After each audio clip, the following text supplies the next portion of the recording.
राधे राधे, जय श्री कृष्णा। गर्मियों में हम अपने लड्डू गोपाल की सेवा किस तरह से करें, ये एक छोटा सा वीडियो है। आप एंड तक देखिए इसे।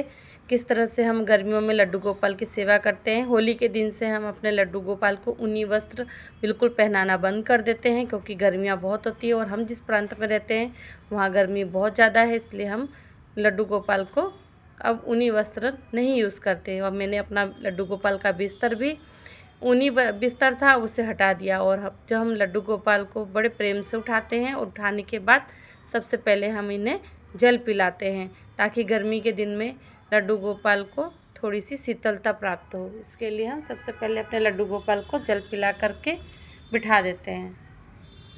और थोड़ी देर जब जल पीने के बाद में और फिर दूध पिलाते हैं, और दूध पिलाने के 10 मिनट बाद हम अपने लड्डू गोपाल को नहलाने के लिए जाते हैं। तो हमने ये थाली तैयार की है, स्वास्तिक बना लिया है इसमें। और अपने लड्डू गोपाल को देखिए इस तरह से हम अपनी इसी थाली में बैठा लेते हैं और इन्हें फूलों के साथ में इसकी सुगंध के साथ हमारे लड्डू गोपाल को नहलाने के लिए तैयार करते हैं। देखिए इस तरह से हमारे लड्डू गोपाल जी नहाने के लिए तैयार हैं। और मैं इनके ऊपर थोड़े से पुष्प भी डाल देती हूँ, ताकि इनके बदन से खुशबू आती रहे, इसी फूलों की महक बनी रहे।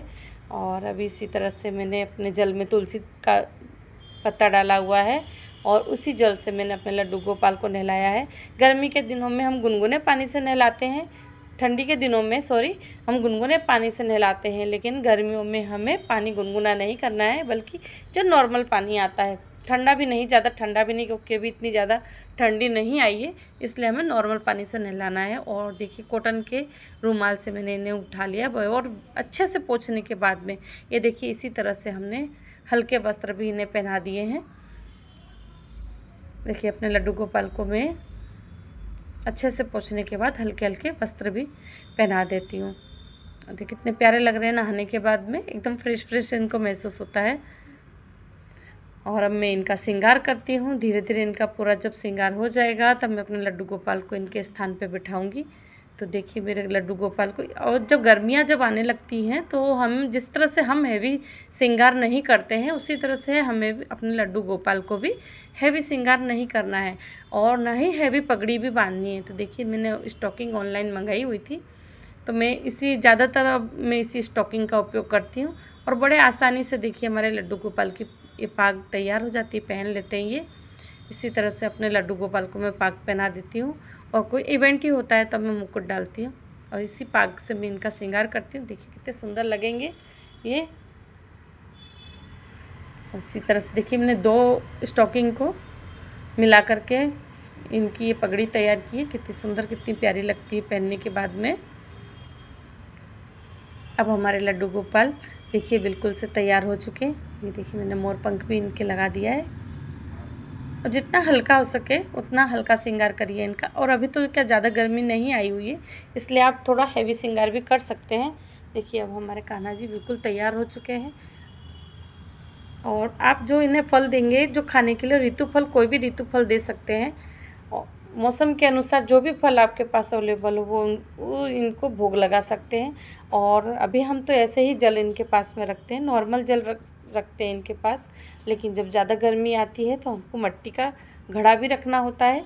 अभी इस समय पे अगर आप चांदी के बर्तन में भी इनका पानी रखते हैं तो भी चलेगा, क्योंकि चांदी में पानी रखा हुआ ठंडक ही करता है।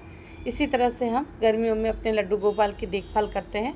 और देखिए इस तरह से जब हमारा लड्डू गोपाल का पूरा श्रृंगार हो गया है तो हमने इन्हें आसपास फूल की वर्षा करी हुई है, ताकि जो फूलों में जो महक होती है वो हमारे लड्डू गोपाल को मिलती रहे।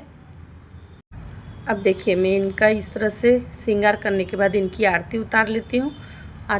आरती के लिए मैंने दीपक तैयार कर लिया है। और हम जब भी लड्डू गोपाल को बिठाते हैं तो चाहे गर्मी हो चाहे ठंडी हो, हमें अपने लड्डू गोपाल के साथ में गाय माता ज़रूर स्थापित करनी चाहिए, ताकि हम जो भोग लगाते हैं अगर हमारे लड्डू गोपाल को पसंद नहीं आता है तो गाय माता के पास ये जाते हैं। और जिस तरह से आपने देखा ही होगा, ये गाय माता के दूध का सेवन कर लेते हैं ताकि ये भूखे ना रहें। इसलिए हमें हमेशा ही गाय माता को इनके पास में रखना चाहिए। देखिए हमने अब अपने लड्डू गोपाल का इस तरह से मुंह भी पोंछ दिया। हमने इनका भूख लगा दिया, पानी पिला दिया है और अभी ज़्यादा गर्मियाँ नहीं आई हैं, उसी हिसाब से हमने ये वीडियो बनाई हुई है। और सभी को अगर वीडियो अच्छी लगी हो तो राधे राधे, जय श्री कृष्णा।